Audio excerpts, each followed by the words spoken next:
Thanks everyone for joining us this afternoon. My name is Brian House. I'm Vice President of Product Marketing at Acquia. We're a company based up in Burlington. We do lots of cool stuff for the open source Drupal content management system. And today's panel is Marketing Gets Nerdy, Embracing Big Data and Open Source. Last year at FutureM, I did on a panel on open source in marketing with a gentleman from Red Hat, and there was about eight or nine people in the room. So clearly marketing is getting nerdier since all of you showed up for big data and open source. So we'll figure out which of those two topics is the most interesting. Just one thing, I'd love to tell you all about my company, but that would be really boring and you wouldn't be interested. But we are having a party, which is much more fun. So if you're interested, we're doing a party tonight at 6 p.m. with our partner R2I at Dillon's on Boylston Street. So we have lots of flyers. Encourage you to come say hello at our party and meet the panelists and lots of other folks.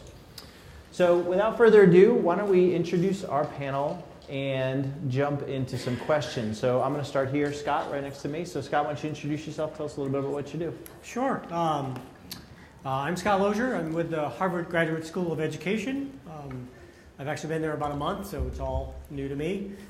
Before that, I started out initially at Harvard many years ago for about 10 years running enterprise-level systems and writing custom CMSs. And then I went to work for an ad agency in Boston for a couple of years, and then on to Bentley University. And now I'm back at Harvard. Right. Nitsan Chair, Managing Partner at High Start Group. High Start Group is a company that focuses on product innovation, identifying new opportunities and taking them to successful launch in product. Our fundamental belief is that every company has the capability to develop and define products, innovative products, and get them to market faster than what they're doing today. And that's the goal of what we try and do on a daily basis. A lot of our work recently has been in the space of big data and leveraging more data in order to identify before products reach the market which ones are going to be a success and which ones not. A lot of that has been with Fortune 500 companies. Some of the work has been with startups. But definitely seeing more and more focus, and one of the reasons we were excited for this panel, on how to leverage data in order to generate insights before hitting the market with a new campaign or before hitting the market with a new product. Hope we get the opportunity to talk about that. Great. Through the panel today. John? Good afternoon, I'm John Grayson. I am CEO of Genuine Interactive. Genuine is a 100-person digital agency located in Boston South End. We work with a number of national brands and also local brands, providing us full service, suite of services from strategy, design, development, mobile, digital media, etc. One of the things I think that will be of interest in this panel today is that we work with both licensed and open source technologies, and we help our clients who are generally non-technologists, help them make informed decisions and help them interact with their technology partners to find the best fit for their brand and campaign objectives. Thank you. Great. So can everybody hear in the back? Is that all good? All right, good. There's those of you that are sitting on the floor, there are seats up here. Please don't be shy. We'll let you in and we'll let you out if you want to leave too, maybe. So the way we're going to run this panel is we've got some prepared questions that we're going to sort of kick off the discussion with. Then we'd really like to hear from you. So we're going to open it up for questions. So be thinking along the way. I know asking the first question can sometimes be difficult, so somebody who's brave can stand up and ask the first one. Usually once we have one, we have lots of them, so be thinking all along. So we talked a little bit about sort of marketing getting nerdy. We're all reading articles and talking about how budget is shifting out of IT into marketing, and does the marketer, the CMO, the chief digital officer know what to do with this? At the same time, I know everyone's tasked with moving faster, innovating more quickly, making decisions faster. And tools like big data and open source technologies and others are there to help us do those things. But the question is do we really know what those even mean?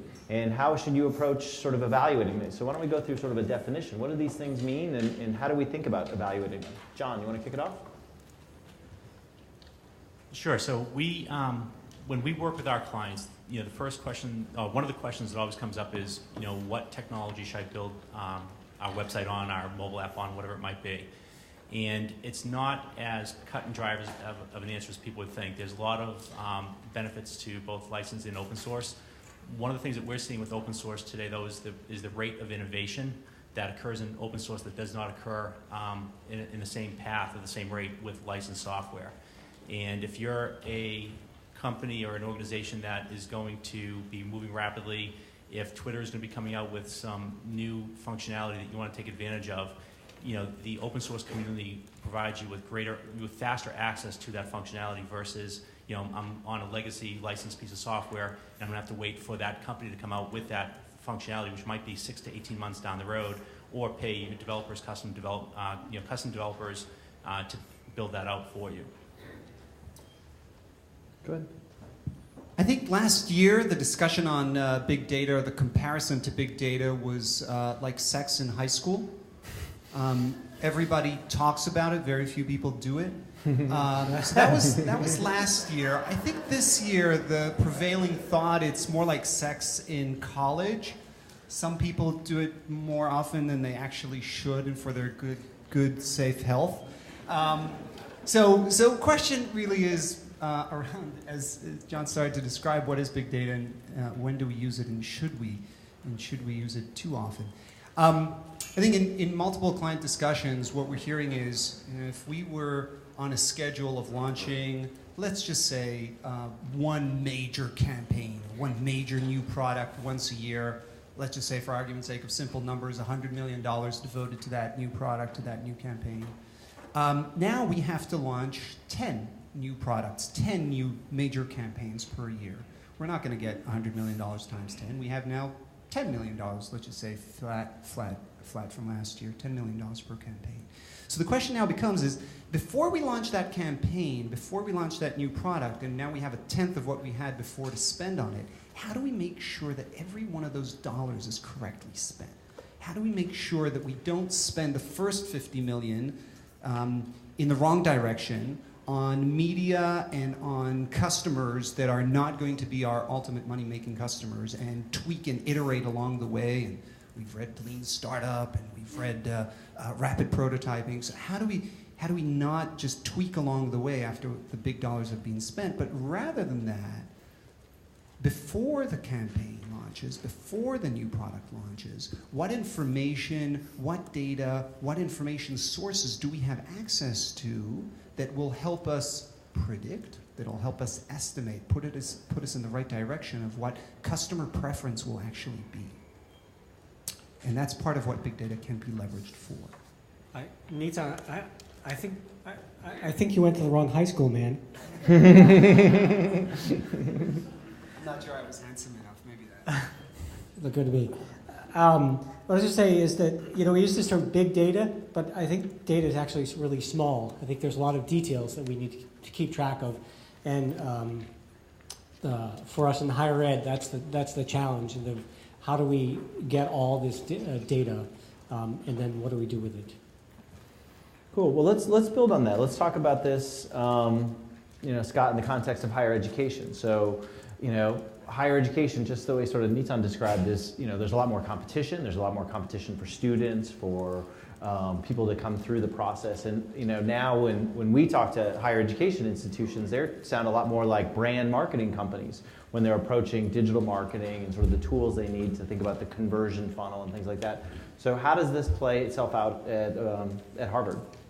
Yeah, so I think the whole data thing is very new to marketing in higher ed. I think we also have a lot of people who provide content in higher ed that don't have any experience with thinking about the sort of that workflow. One example I think that we thought about while I was at Bentley University is that we thought, okay, so we have a high school junior. He's clicking on a link to win an iPad on a college recruiting site on his phone.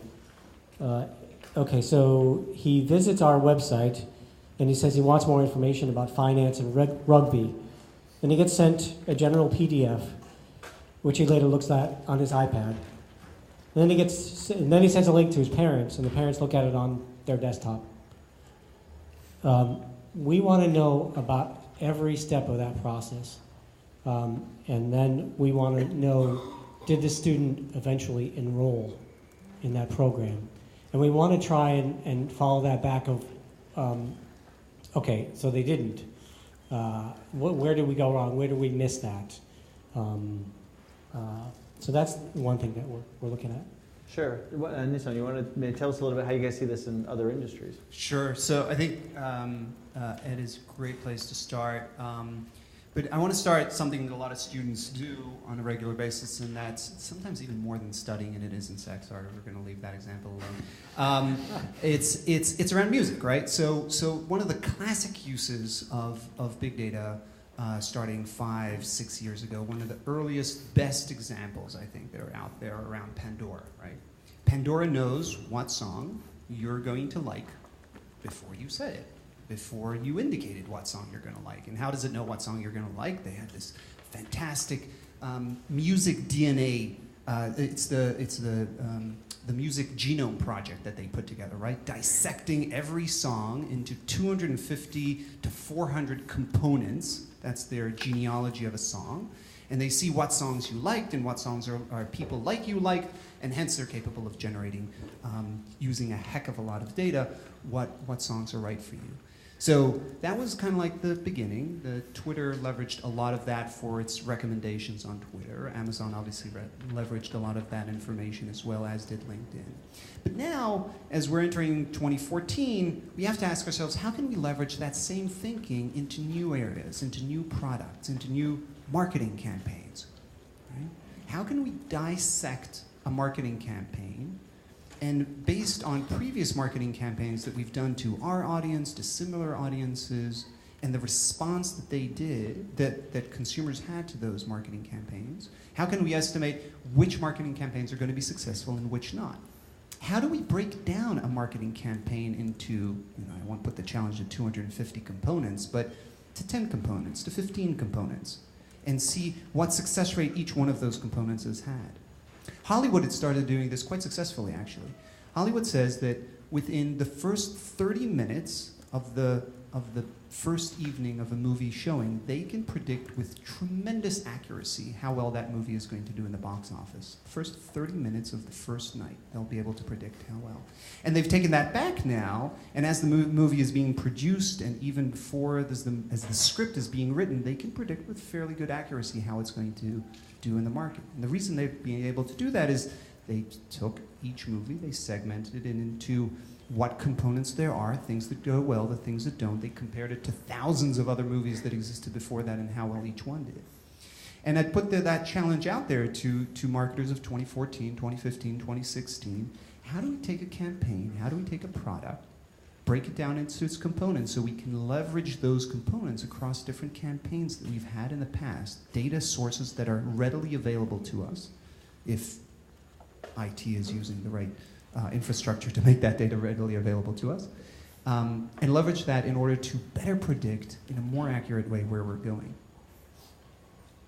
Yeah, actually, just to build on something that Scott mentioned earlier. So when we were preparing for this session today, I threw out the question, what is big data? And recently we responded to an RFP, and the brand asked us, what's your position on big data? And I think that if we asked everybody in this room to provide a definition of big data, you'd all come up with different perceptions and different views of what that is. And I think that what Nissan referred to as true big data, large volumes of data. How do you synthesize it? How do you actually make create some actionable decisions out of it? Scott used the word. It can also be little data. And I think from a marketing perspective, for the people in this room today, you should not think of big data as just being large volumes of data. It could be small volumes of data that you're stringing together in compiling in order to make sense of your customers and what their journey is. So for example, if we look at an e-commerce site today, and they also have a catalog business, and you're also doing some type of maybe phone sales to that person, it's become so complicated to tie together and leverage that customer's journey through all those different properties. So if somebody's bought something on the web, can you use that information to leverage the type of catalog that they will get? Or if they've made a catalog purchase, how do you make sure that they have a personalized experience the next time they come to the website? And whether that's big data or not, it's still using the notion of how do I take these little pockets of data and tie them together? One of the other trends that we've seen is the ability to integrate this data has become a lot simpler and a lot more streamlined than it has in past years. So if you look back 5 to 10 years ago, integrating multiple databases may have taken weeks to months. Today, that can be done in days to weeks. So the time to leverage this and tie all these disparate data sources together is faster than ever before. And part of that goes back to the other topic, which is open source, and the tools that are available under the open source community. You know, you were describing big data and Pandora and recommendations, and I don't know, my issue with Pandora is they seem to insist that I like Creedence Clearwater Revival. I just don't like them. Doesn't matter what channel I listen to, it comes up. I'm like, skip, skip, skip, they're not getting it. But that raises a question, though. It's this, you know, I think there's the opportunity very quickly, and we hear this a lot, is people quickly get overwhelmed by the data. So now we've got lots of tools as digital marketers to create data, and now we have data for data's sake. And guess what? I got lots of data. What do you want to do? You know, we have data-driven decision making. But which data do you want? So, you know, how do you think about helping make sense of the data? So you talked about it in the sort of marketing process to students. I don't know. How do you guys sort of approach this, or have you thought about this? How do you think about getting started, if you will?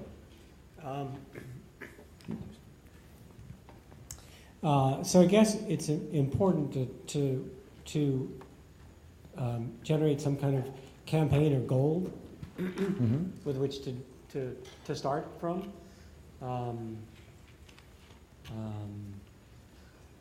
mean, I think Nitsan was talking a little bit earlier, and you can elaborate on this too, about before you start the campaign, making some decisions or making some goals. You want to take it? Sure.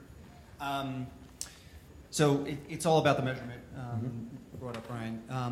And one of the ways that we've seen, I think, a really nice way to measure and to see impact of use of data in a powerful way is the idea of micro and nano segmentation.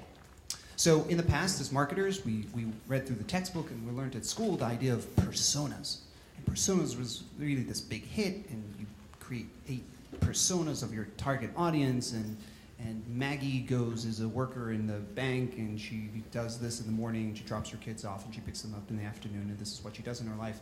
And there were posters of Maggie and Matt and Max all around the office. And that was very good for us marketers because that helped us understand who we're targeting and how do we shape our products and our campaigns for those people.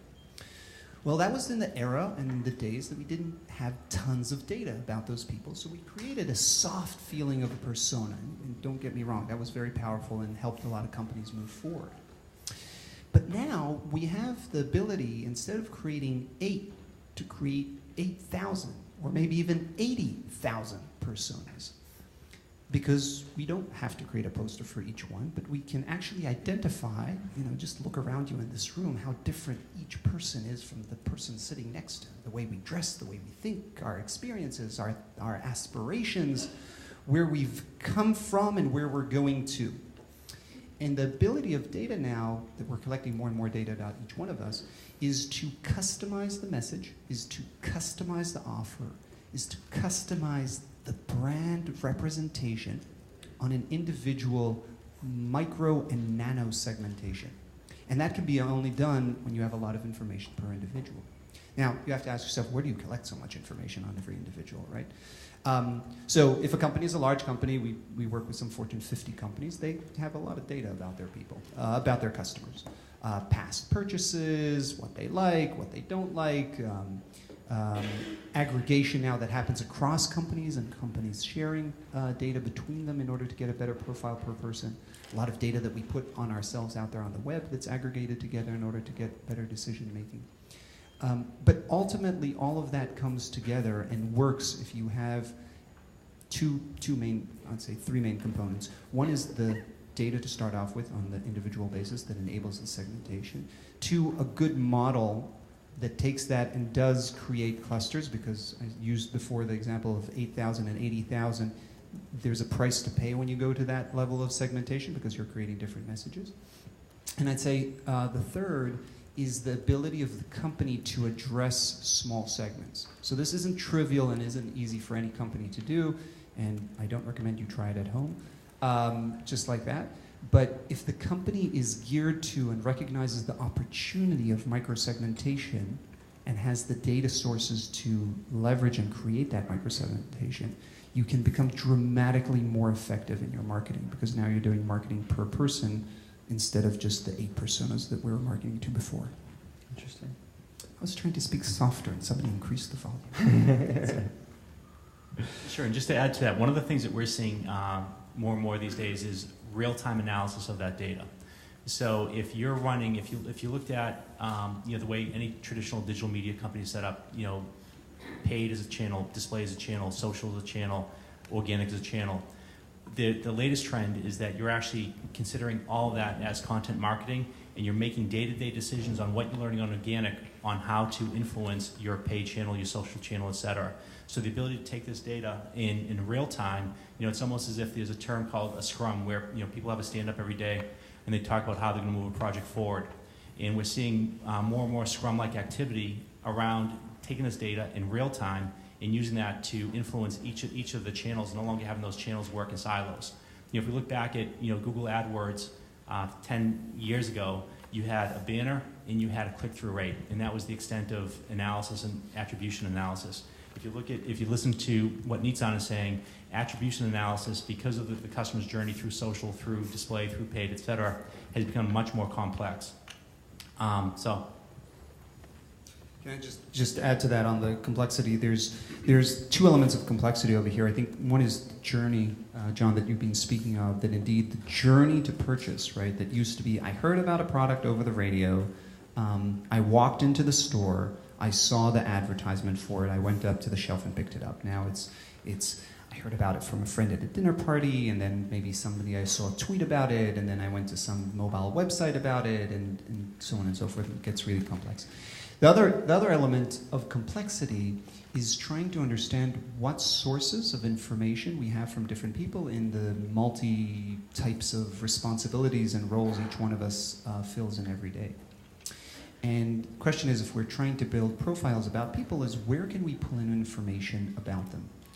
One of the sources that are considered the holy grail of learning about what people are and their purchase behavior, so not asking what religion they belong to, where they aspire to be 50 years from now, but just learning what they like to buy, because we're marketing, we're trying to sell them products, right? Is their purchase history. And this is very information, I'd say coveted information. What is the purchase history of every person? So as a retailer, I know the purchase history of the people in my store on the specific products that I sell them. And if I happen to sell them wine, then I know they like a Chardonnay over a Pinot Noir. Okay, limited information. If I'm Pandora, I know what type of music they like. Interesting, limited information. Or I get it completely wrong. Or that you just don't know that you like that type of song. True. They're going to tell you that you do. Someday. You have it wrong. It's not that. But the really interesting information are retailers that have the type of products that you buy across the board. So Target is amazing at analyzing big data, and I'm sure all of you have seen this, the known story that they identified that this woman was pregnant before she had told her family, and started sending to her house ads and promotions for diapers and other stuff, and her dad, she happened to live with her parents, and her dad started saying, why are we getting ads for diapers? Do you want to tell us something? You get into some freaky stuff over here, but Target was very good on identifying what stuff she was buying and targeting. Remember that nano segmentation we talked about earlier, targeting. And the reason Target can do this is because you buy a multitude of types of products. So Target can do that. Credit card companies are in an amazing position over the next 2, 3, 4, 5 years to leverage the data that we have on our credit cards, on our debit cards. They will do anything to make you move from cash to debit and credit, because there is a wealth of opportunity in that data of what you're purchasing on the credit and debit. How many of you are familiar with the Durbin Act? Congress is trying to reduce the fees that banks can charge on debit cards. They actually successfully legislated that, one of the last functional things that our Congress ever did. But what the real value that banks have now, that they're just beginning to leverage, and us as marketers one day will have access to this information through the right partnerships, is purchase history of people across all of the types of stuff that they buy.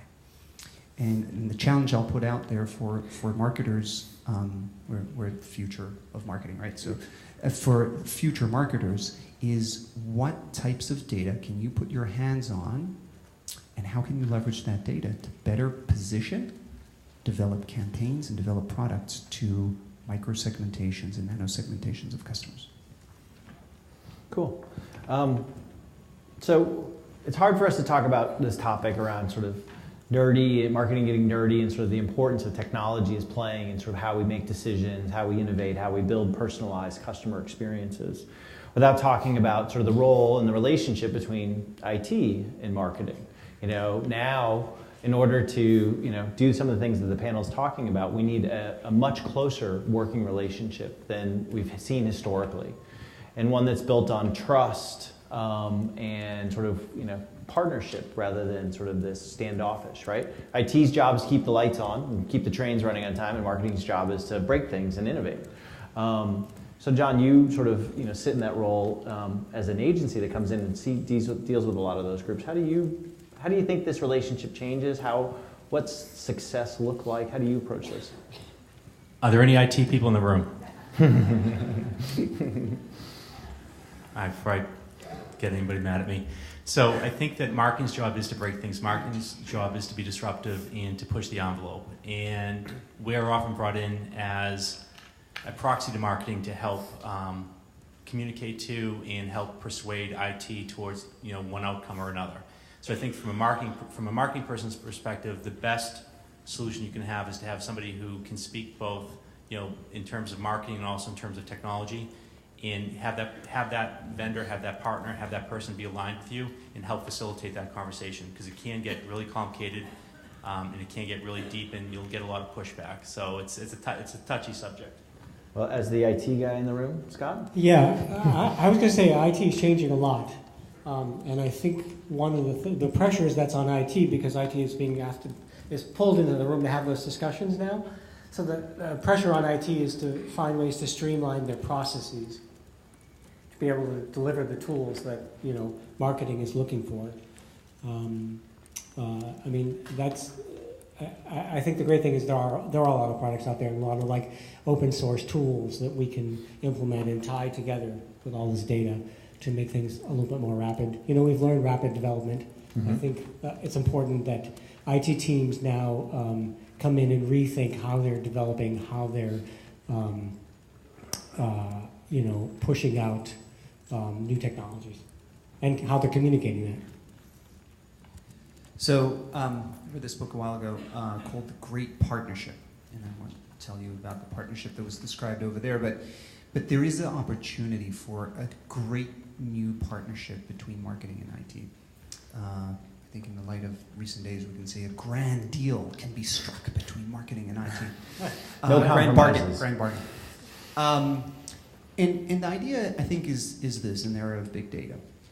Each one of the parties is missing something, and it's the classic example. They come together, and the synergy that is created 2014, 2015, 2016 is dramatically bigger than the sum of the parts. And the idea is this. Marketers have disruptive ideas, have creative ideas, very good at that. IT has the geeks.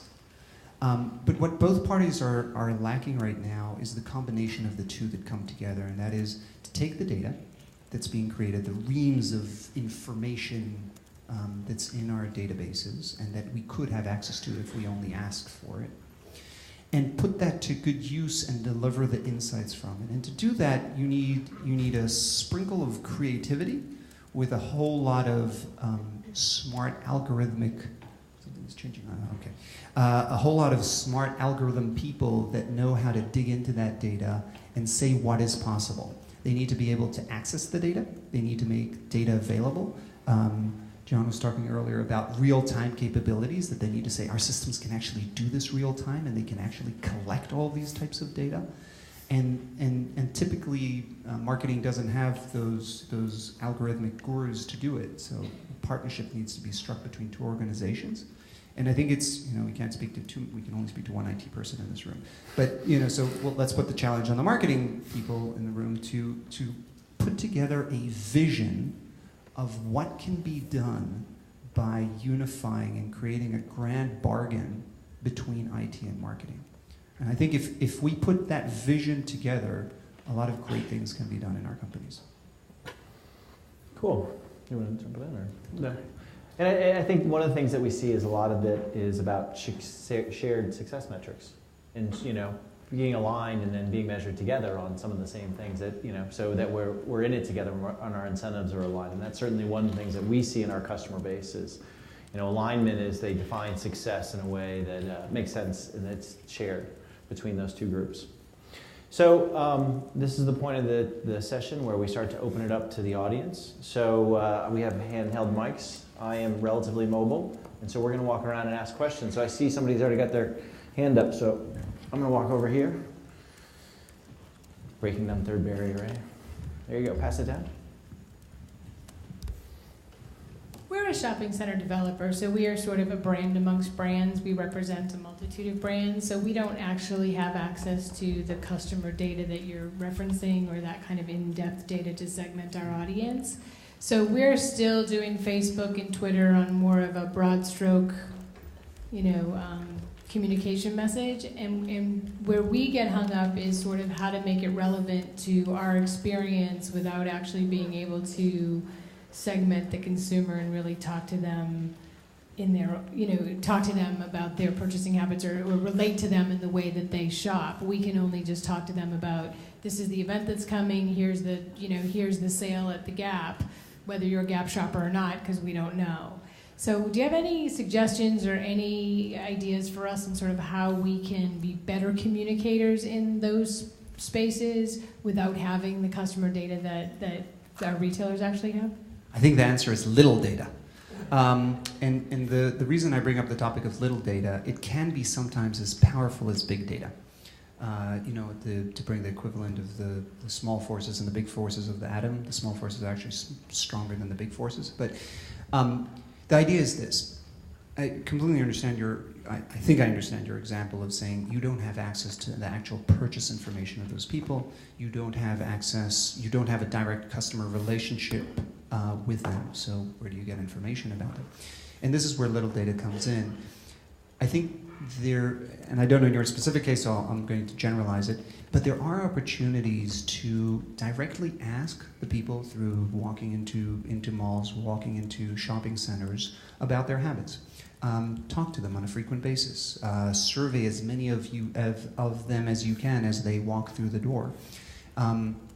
Generate information about them. And even if you don't have their credit card number per se, or a loyalty card, which is another tremendous source of data on them, just do it I don't want to say the old-fashioned way, but it's the good way of surveys, of interviews, of as much information as you do have and can generate about them. And through that information, you survey 1,000 people or 10,000 people, you'll have reams of data right there to analyze and to segment. And create almost cues for the people alongside their shopping cycle and their path to purchase. And I don't know what the exact path to purchase is in every shopping center you have, but throughout their path to purchase that targets different segments. And maybe you don't do 8,000 segments, but if you can do 10 types of segments or 20 types of segments, and for each one have the right cues along the way, I think little data can go a long way. I would just add to that, if you are the developer, I think that you have to look at it in terms of, and we actually worked with a developer of a shopping center years ago, and before the major brands start becoming the anchor tenants, the only brand that is out there is the shopping developer's brand and the brand that they've given to the shopping center. And through an email campaign and through a website, we collected 4,000 names, and the shopping developer was amazed that they had 4,000 names. They didn't even know what to do with them because they weren't even thinking in terms of what am I doing in terms of outreach. They were just trying to kind of create some buzz around the shopping center. I think the other part is going back to the element that Brian brought up earlier is, what are your success metrics? And on an ongoing basis, is your success tied to the retailer's success? And if it is, then there's a lot of emerging technology that you could be looking at that would occur within the on-premise. And so if you think of, there's a big thing right now, like every chip that Intel is shipping has the ability to support wearable technology. You know, if you look at how, you know, the Cuckoo watches, Google Glasses, they're in their infancy, but the ability to kind of walk into a physical environment and find out exactly what's going on and be able to react to that is a huge opportunity. Right now, everybody is going at that one-off, so you may go in and use some geo-advertising in order to go after that restaurant or that sneaker store. But as a developer, you're in a unique position to bundle everybody together in that shopping center and take advantage of economy of scale and make a more tailored experience. That gives you the ability to pass data to them, and for each of those retailers to bring data back to you. Cool. Any questions? Somebody's got a question. All right, here we go.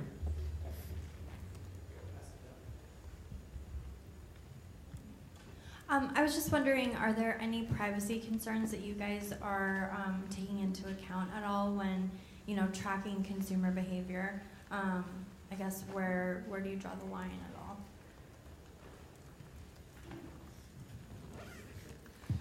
at all? Tons. And Congress is getting more and more, well, again, when they'll get functional again one day, there are a number of bills that are talking about, and actually have already passed legislation, that talk about consumer privacy. Because it is spooky and freaky to an extent, the amount of information that can be collected about an individual, and there are a number of laws in place, and more are coming through the funnel to protect us as consumers about what companies know about us. I would want to say, you know, a lot of us want to, and survey after survey proves that people are willing to share information about themselves as long as they get something in return for that. I'm willing to share where I am in order to get a coupon from that store and get a reduction. The classic example, right? But we all want to have limitations on how that information can be used, and we've seen enough of this go on through Facebook and what information they can leverage and can't leverage in order to generate for their shareholders money. And I think I don't know how it'll pan out, but an element of that we're already seeing panning out is giving each individual the authority to decide what is going to be done with my data and how far can that be used. And making those parameters of how can people use my data is, you know, it's one thing to do it on Facebook and they found it hard enough, but to do that throughout everything we purchase is really hard. It's an unmet challenge. I think you're asking an excellent question. But like we figured out what to do with spam and how to limit spam. You know, 5 years ago, spam was this big thing, and none of us knew how to deal with it, and people were spamming way too much, and that came under control, and we created the right rules and regulations for it. I think that'll take its natural course with big data as well. Okay, the right side of the room here has been a little quiet. Somebody over here's got to have a question, right? Someone? Oh, you guys are they're beating you over here. Left, so I had to turn on. Julie Hall from Havas. My question's for John, actually. You know, we've heard so much about big data. I love the term little data. How, as agencies and as marketers, are we going to pull off what Oreo did during a big sporting event earlier this year with accuracy and speed in an ongoing way that doesn't look very fast follower, as many brands did later? What are your thoughts on how your agency is going to be able to tackle this? Thanks, Julie. So I think that you know, one of the things that's difficult to do is, you know, when somebody comes out with a you know, knocking out of the park PR campaign like Oreo. If we look back at, you know, some of the Old Spice work that's been done, even going back to the subservient chicken, you know, 7 years ago. I think that you don't want to be a fast follower, but there's ways that you can, by thinking creatively, look at the data that's available, you know, think smart about what your creative strategy is going to be and what the execution strategy behind that is going to be. There's not a formula for it. There's not a clear answer, but you need to be thinking. You need to be thinking beyond just you know, like one of the things that we do is when we work, you know, as a digital agency, we are not the head of the table. You know, generally there's an AOR at the table. There's a PR company. There's a digital agency. There might be a digital media company. Our most successful campaigns are when you have everybody around the table all having input into that process. So I think that if I were to answer the question simply, get as many of the stakeholders, as many of the experts around the table, and brainstorm early on rather than you know after the fact, because the more input will allow you to have that type of Oreo experience. And it's amazing what you can do when you think through a campaign and what you can do at a low budget. Cool. I think we have time for maybe one or two more questions. Anybody in the back? In the back? On the right? Anybody over here? Come on, somebody's got to have a question. Question? All right, here we go. These guys are paying attention over here. They're thinking about it, writing down questions. Hi, I have a question for Scott.